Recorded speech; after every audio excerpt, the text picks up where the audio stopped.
नमस्कार, स्वागत है आपका और आप देख रहे हैं नेशन न्यूज़ 10। आपके साथ मैं हूं ईशा खान। बात करेंगे उत्तराखंड के हल्द्वानी में, जहां करीब 4000 घरों को गिराने की प्रक्रिया शुरू की जा रही है। रेलवे के आला अधिकारी मौके का मुआयना कर चुके हैं। इसके विरोध में यहां के हजारों लोग सड़कों पर उतर आए हैं।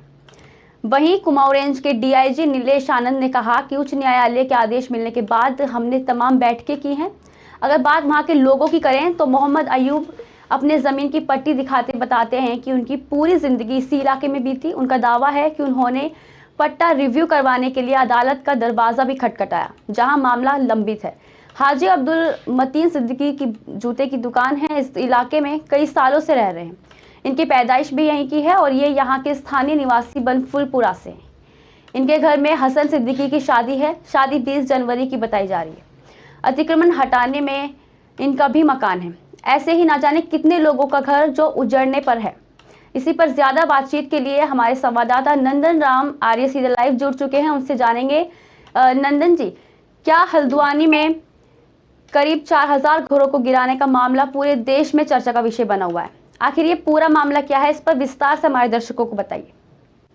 जी मैडम, जैसे कि उत्तराखंड का यहाँ पर नैनीताल डिस्ट्रिक्ट है, जो कि हल्द्वानी शहर में एक बंदूपुरा क्षेत्र है, जहाँ पर जो संपत्ति का ब्यौरा दिया गया है। 78 एकड़ जमीन को जो खाली कराने का दिया था नोटिस, वो रेलवे द्वारा दिया गया था, जिसमें हाई कोर्ट ने अपील को याचिका में एक रोक लगा दी गई है, जिसमें तमाम कई परिवार हैं, कई हजारों परिवार हैं और जो बेघर होने के कगार पे थे। और उनका मानना है, उनका कहना है, उनके कागजात भी इतने रेडी तैयार हैं कि जो 70-80 सालों से या 100 सालों से वहाँ पर निवास कर रहे हैं, उनके भी कागजात वहाँ पर देखे गए हैं।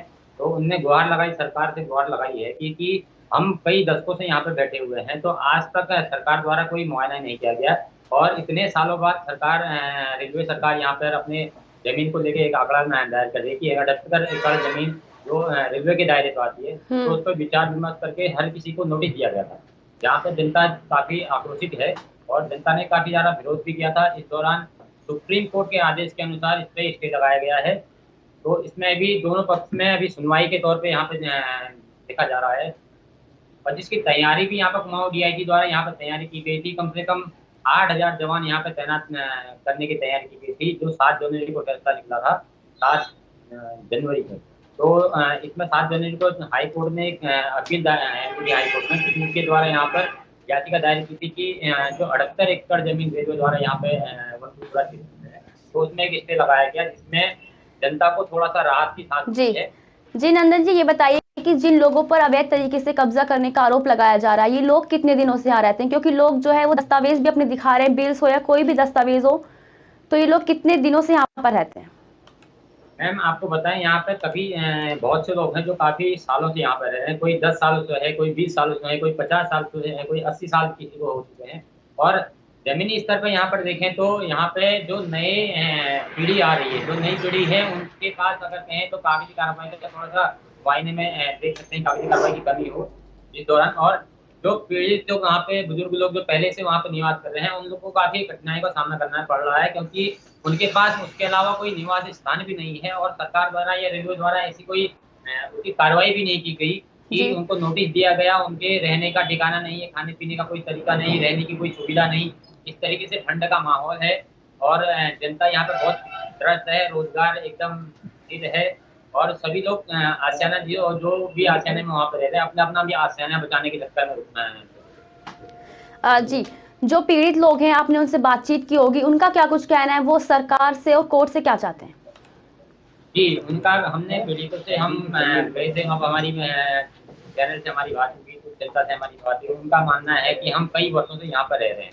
सरकार ने हमें एक नोटिस भेजा, जो रेलवे द्वारा हमें नोटिस मिला कि ये जमीन रेलवे की है, इसको खाली कर दिया जाए और इसको आप उसके जगह कहीं भी मोड़ दिया जाए।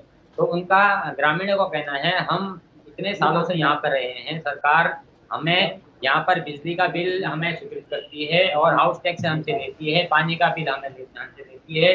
और जो हॉस्पिटल है, कई हॉस्पिटल हैं, कई सरकारी विद्यालय हैं, कई मंदिर हैं, मस्जिद हैं, काफी तमाम चीजें हैं यहाँ पर, तो जिनकी देखरेख यहाँ पर गवर्नमेंट की उससे होती है। और जो बिजली का बिल आता है, स्वतः ही उनके नाम पे स्वीकृत है।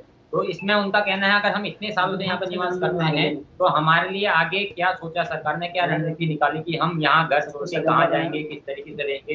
इस ठंड में हमारे बच्चे छोटे छोटे हमारे वीरान हो जाएंगे, हमारे ना कोई चीज है, ना हमें कोई ऐसी सुविधा मिली है, कोई सरकार द्वारा ऐसा कोई लाभ नहीं मिला है, ना कोई हमारे पास जमीन जायदाद, ना हमारे पास कोई रहने का ठिकाना है। जी नंदन, जो सुप्रीम कोर्ट से इन लोगों को राहत मिली है, इस राहत को लेकर के क्या लोगों का क्या कुछ कहना है? जी मैम, अभी तो कहना चाहेंगे कि कुछ समय की राहत है। अभी मुआवजे के तौर पे देखें तो रेलवे कहती है हमारा 78 एकड़ है, और जहाँ तक सूचना के आधार पर मिला, जो जानकारी सूत्र बोलते हैं तो उसमें बोलते हैं कि 28 एकड़ रेलवे की भूमि, तो उसके बाद अतिक्रमण बढ़ते बढ़ते वो आज 78 एकड़ में फैल गया। तो जिसमें 78 यहाँ पे लगभग बहुत से लोग हैं जो 50 ईयर्स प्लस यहाँ पे हैं, और हाई कोर्ट कहती है कि 12 साल 12 वर्ष के बाद अगर मालिकाना हक में अगर दायरे पे चलते हैं तो दायरा उसको मिलना चाहिए। और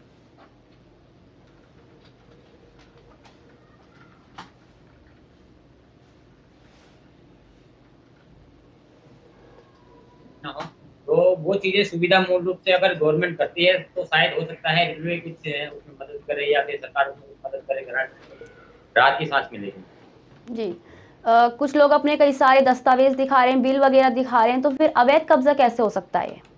जी रेलवे की जो संपत्ति है मैम, मैं कहना चाहूँगा एक बार फिर, जमीनी स्तर पे जो डॉक्यूमेंट रेलवे द्वारा किए गए हैं कोर्ट में, उसमें स्टे लग हुआ है। स्टे में लगने का तरीका ये होता है कि उनके पास हो सकता है कि पूरे कागजात ना हो सकता है उनकी ज़मीनें जो 78 एकड़ वो अपनी रेलवे की बताते हैं, उसमें हो सकता है उनकी सफाई के तौर पर उनकी ज़मीन कम हो, उसमें जनसंख्या ज़्यादा बैठी हुई है। तो उस हिसाब से देखेंगे कि अगर जनता का कहना है, अगर जो काफ़ी पुराने सालों से यहाँ पे रह रहे हैं, उनको की कागजी कार्रवाई देख के उनके हिसाब से उनको एक स्वीकृत राशि दे के, या फिर कुछ ऐसी सुविधा मूल रूप सुविधा दी जाए, उनको रहने का ठिकाना दिया जाए, खाने पीने की व्यवस्था दी जाए, कोई आशियाना दिया जाए, तो उसके आधार पर हो सकता है कि रेलवे को जगह मिल जाए। नहीं तो जो पब्लिक का कहना है, पब्लिक का कहना है, अगर ऐसी रेलवे अपनी जगह कहती है और यहाँ पर हमें जबरदस्ती उठाया जाता है तो हम आंदोलन के बाध्य रहेंगे और आगे भी उसकी कार्रवाई करते रहेंगे।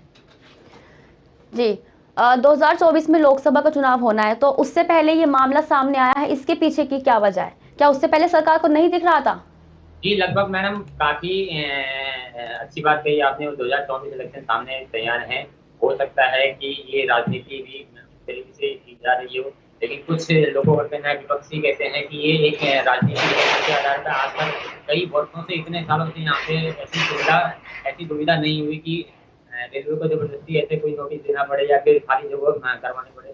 चलो आपने नोटिस भेजा वो ठीक है, लेकिन समय अवधि आप इतने सालों से यहाँ पर जो पब्लिक रह रही है, आपने आज तक उसको नोटिस, और समय है यहाँ पे 2024 इलेक्शन का, सामने 2024 के इलेक्शन सामने आए हैं। हो सकता है एक राजनीतिक तत्व भी बन सकता है, हो सकता है कोई राजनीति की तरीके में दलदल में मुआयरा जाना करने वाला हो। तो विपक्षी का कहना है कि ये एक राजनीतिक तत्व है। आज तक गवर्नमेंट ने इसमें यहाँ पे जनसंख्या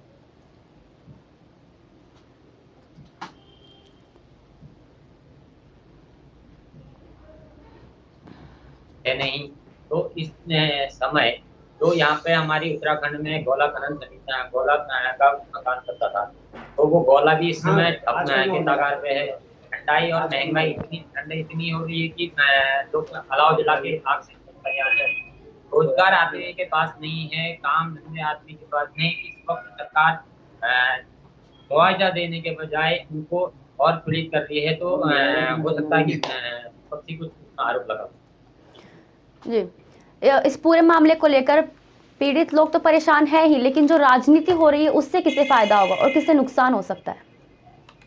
जी जिस तरीके से देखा जाए मैम, ये एक राजनीति के तौर पे देखेंगे हम तो इसमें नुकसान और फायदा तो देखने को मिलेगा ही। एक तरीके से कहें तो कांग्रेस के टाइम पे ऐसे वहाँ पे जो अच्छी घाटी लगी है वहाँ पर हल्द्वानी में हो सकता है इसमें थोड़ा उलटफेर भी हो जाए, क्योंकि सरकार है बीजेपी की और वहाँ पे थोड़ा सा कांग्रेस के भी काफ़ी समर्थक है वहाँ पर, तो ये एक राजनीति भी बन सकती है। जी बहुत शुक्रिया आपका नंदन जी, तमाम जानकारी हमारे साथ साझा करने के लिए। तो अब देखना ये होगा कि सुप्रीम कोर्ट की तरफ से क्या फैसला आता है, क्योंकि इस कड़कड़ाती ठंड में इन लोगों के सामने कई सवाल हैं। लोगों का दावा है कि हम यहाँ सालों से रहते हैं, फिर यहाँ अवैध कब्जा कैसे हो सकता है।